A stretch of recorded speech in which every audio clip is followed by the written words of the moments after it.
this is such a London story. It's so part of the mythology of East London. There were a lot of extraordinary things that happened in the 60s, culturally and politically and socially, and the Krays were at the centre of all of that. It's a period of time in the city's history that's profound, and they're part of it. It wasn't all poor, drib and drab. The fact that people could get away with so much back then made a very exciting time, actually.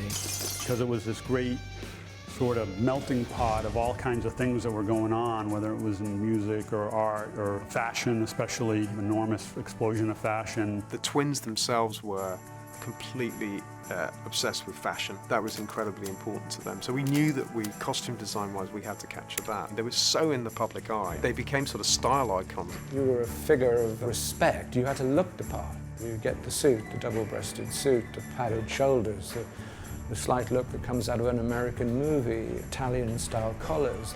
The coats are so big and padded they can be full of weapons. You become a kind of a localized version of what they've seen in terms of Al Capone in Chicago.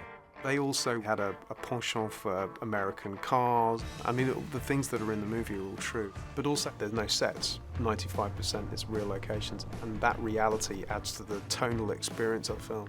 We wanted as much as possible to find locations that were either ones that they may have used themselves at the time or were close to that in feel or spirit. So it is a quintessentially London film. You had a city that suffered so much during the war, and when the 60s came along, I think all that style and fashion and music was London coming alive again. And so it's the time and the place and the people that are so gripping and fascinating to this day.